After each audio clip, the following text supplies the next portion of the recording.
मातरम से क्या एलर्जी है? वंदे मातरम ये राष्ट्रगान है। ये वंदे मातरम कहते कहते हमारे देशभक्त स्वातंत्र वीर उन्होंने बलिदान दिया है, देश को आजादी दिलाई है। ये राष्ट्रगान है वंदे मातरम, मातृभूमि को वंदन करना, इसमें क्या गलत है? और इसलिए वंदे मातरम सभी लोगों को कहना है। राहुल गांधी का कहना है कि यूएस डील में भारत सरकार ने भारत माता को भेज दिया है। शिंदे साहब, परभनी में जिस तरह से मुस्लिम मेयर बिठाया गया, क्या हिंदुत्व की और मराठी की बात करते थे, लेकिन वहाँ पर जहाँ मौका मिला वहाँ मुस्लिम उन्होंने। अरे बाबा, 2019 में उन्होंने जब बाला साहब ठाकरे जी के विचार छोड़ दिए, इसलिए तो हमने सरकार बदल दिया।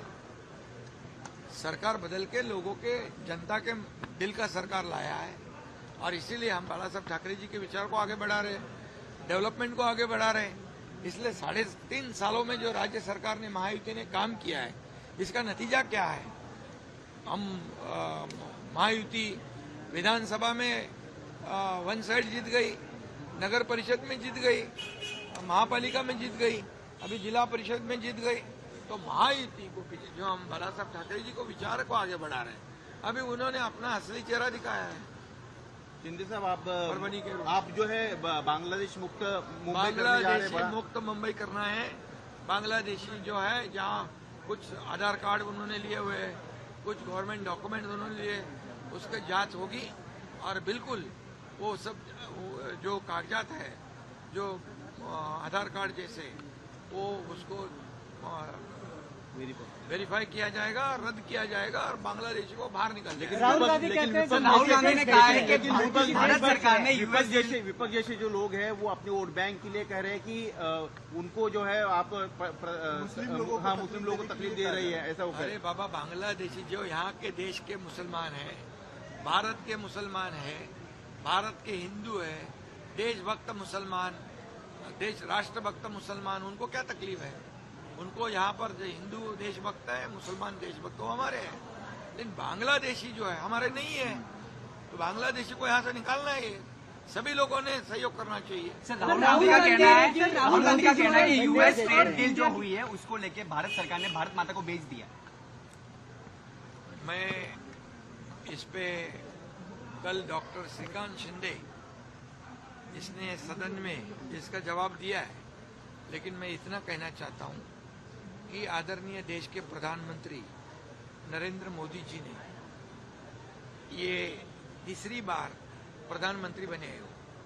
2014 के पहले का अब याद करो, कितने स्कैम, 2G स्पेक्ट्रम, कोयला स्कैम, चारा स्कैम, कॉमनवेल्थ स्कैम, कितने स्कैम, कितने गिनाऊं? मैं पूछता हूं, जब कौन सी सरकार थी? यूपीए गवर्नमेंट थी, कांग्रेस की गवर्नमेंट थी। आज 2014 के बाद प्रधानमंत्री मोदी जी के ऊपर एक भी ब्लॉट लगाने का हिम्मत किसने किया है? एक भी दाग लगाने का हिम्मत किसने किया है? इस भारत को आगे बढ़ाने का काम वो कर रहे हैं। ये 4थे नंबर पे हमारी अर्थव्यवस्था लाई है, ये 3रे नंबर पे लाने की कोशिश हमारी है। प्रधानमंत्री जी को, देश को आगे बढ़ा रहे हैं, इसलिए उनको तकलीफ है। इनको देश आगे बढ़ रहा है, और ये सब लोग पाकिस्तान की बोली बोलते हैं, विदेश में जाके प्रधानमंत्री के ऊपर निंदा, टीका टिप्पणी करते हैं, हमारे देश के खिलाफ बोलते हैं। ये कैसे देशभक्ति है? ये कौन सा देश प्रेम है? और इसलिए इनके बयान की मैं कड़ी निंदा करता हूं और निषेध करता हूं। सर, निशिकांत दुबे ने उनकी मेंबरशिप कैंसिल करने की मांग की है राहुल गांधी की। मैं इतना ही कहूंगा कि ये जो आरोप लगाया है, ये उनके जमाने में यूपीए गवर्नमेंट ने कई बार ऐसे बयानबाजी की है कि देश विरोधी बयानबाजी की है, और ये भारत को आगे बढ़ाने का काम, भारत को आर्थिक महासत्ता बनाने का काम, भारत को आत्मनिर्भर बनाने का काम आदरणीय प्रधानमंत्री मोदी जी करते हैं। इसलिए उनके ऊपर ये आरोप लगाना उचित नहीं है। मैं इतना ही कहूंगा कि ये इनको अधिकार नहीं है। जिन्होंने इतने, राजीव गांधी जी जब प्रधानमंत्री थे तो खुद कहते थे कि केंद्र सरकार का 1 रुपया जो जब राज्य सरकार के पास जाता है, भारतीय नागरिक के पास जाता है, तो जाते जाते 15 पैसे हो जाता है। मतलब 85% करप्शन।